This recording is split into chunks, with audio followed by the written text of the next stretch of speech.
completely should tell you that what you young people should be thinking about is how can we best use these technologies to empower ourselves in the governance game. Don't spend too much time worrying how the technology works. Later to introduce herself. Stella. Good afternoon, everyone. My name is Stella Alibatese. I'm the National Personal Data Protection Director. I head the personal data protection because many of you may not know about it. It's less than 2 years old, and it's the office that is mandated to regulate the collection and processing of personal data in Uganda. Thank you. Of privacy and protection, drawing the line for digital ethics and data governance.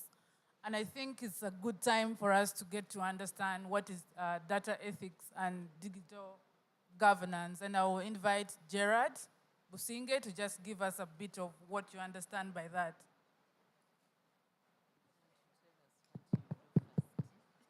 Okay. Good evening. Gerard Businge Atenyi. I'm a digital media trainer. Been teaching digital media for the last more than 10 years at Makerere, and we support so many other universities. This evening we are talking about digital privacy and protection. We have already discussed in the other sessions about the prevalence of digital data that's being collected every time you switch on your phone, even as you're moving, every time you enter into any website. So across the world, there has been movements led by UN to develop good practice principles that can be followed to ensure that people are protected, especially their privacy, and that there is no harm that will accrue to them by use of these digital tools. And that's what you're talking about, digital privacy and protection.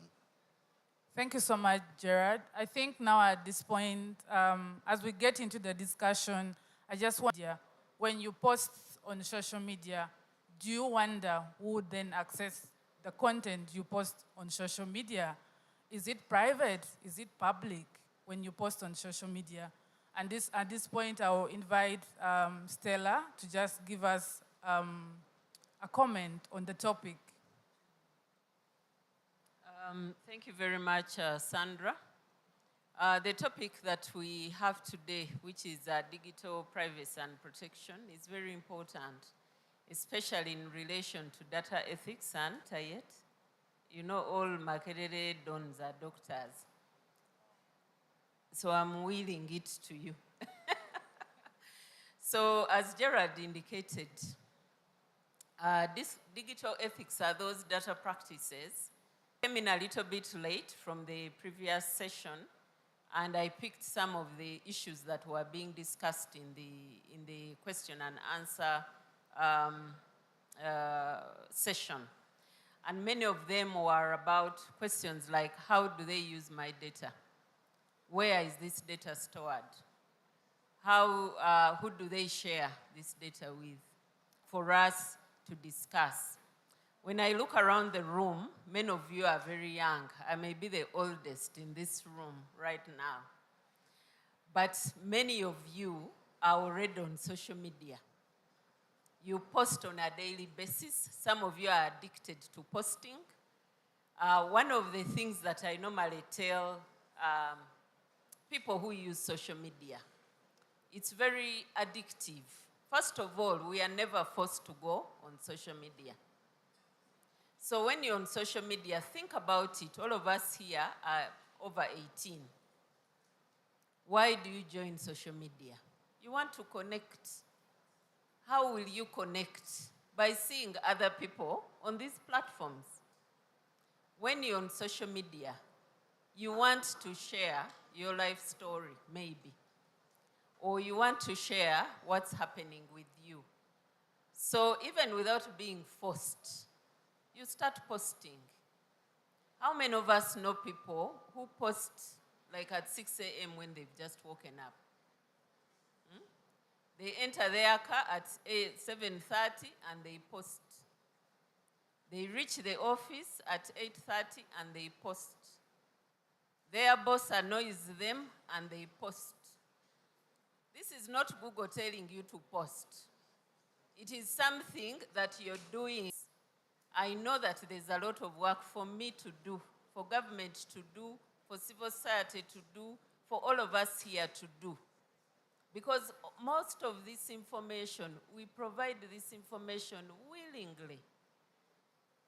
And we post it in a public forum.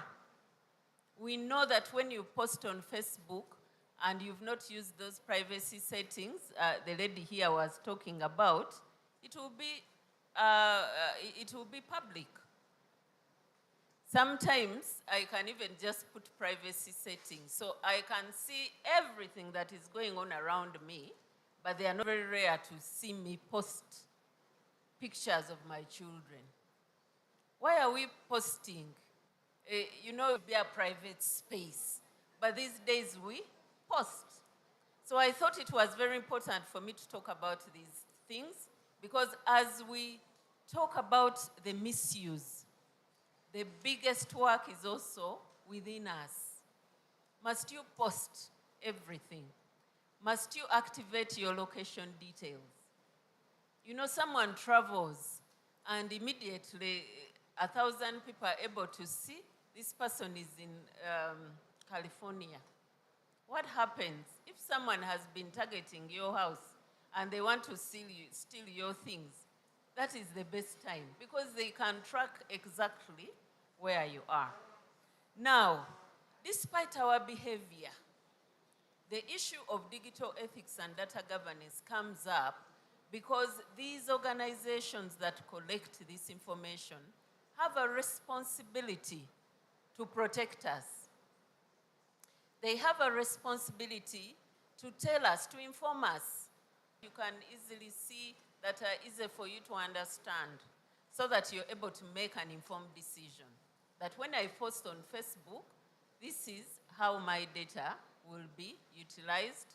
This is the person actually behind Facebook who is collecting this data. So within Google itself, or within ABC Company Limited, data governance requires that internally they have processes, they have procedures, they have methods of ensuring that when they collect this data, when they utilize this data, when they share this data, they have you in mind. It doesn't matter that you're in Uganda and they are in the US. They owe that ethical duty to you. Because yes, you've shared your entire life, but as a human being, there are certain expectations that are expected from. But with this audience, I thought it was important for me to communicate these issues and give us a good foundation for our next discussion. Thank you. Thank you so much, Stella. I think Stella really gives a very contextual overview of data ethics and governance. And I think at this point now we'll open it for the audience. Based on what, now if you post on social media, that comes with some impact. And at this point, I would like to hear from the audience, what are some of the threats that we face when we use social media? And very critical also to hear what are some of the steps one should take to keep safe on social media, on the internet. Just put on your, yeah. One of the threats, I will speak about an experience as a woman, which I think also very many other women can relate with. If you post on social media, there's a lot of body shaming, or even when you are making a serious point, someone is more interested in what rather not participate at all than to risk being body shamed. Yeah. Thank you so much, Rebecca. Do you mind sharing some few way forward or steps that one can take then in regard to what you shared? Okay, so again for women, what I have been able to do and what I think we can do together is to show solidarity for those women. I don't allow a woman to be body shamed and I don't speak up for them. So we have to protect them. we have to call out those abusers and say, you cannot say this about someone. And we have to do that, organizing the sisterhood online, yeah, to prevent that. Thank you so much. I think the ladies here in the room can really attest to the fact that body shaming is real. And please put up your hand and then I can.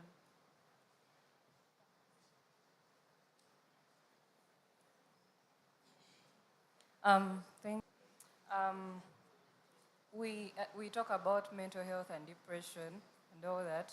I think it all comes from anxiety and all that. You know, I think it's all caused by the whole social media bandwagon of someone is going to post when they might have been invited somewhere. They were not even intended to go, but they are way worse than you are. So I think that's how people get depressed, and then you're like, oh, my classmates are successful and I'm not. So I think depression has all come from this social media. I don't know. There is the pressure caused by all these people that post all this and Human being, which is real. And of course, a lot of people then get to depression because of what they face online. Yes, and then the gentleman. So I have three things, and I'm not sure I'm truly responding to some of your things, but I had some reactions. As you were speaking, you remind me of my lover, who is, I think he could live in the Stone Age period with no data, so he doesn't understand the need to have a WhatsApp story or things like that. Just yesterday, I tweeted, and I'm really horrible at social media, and I was so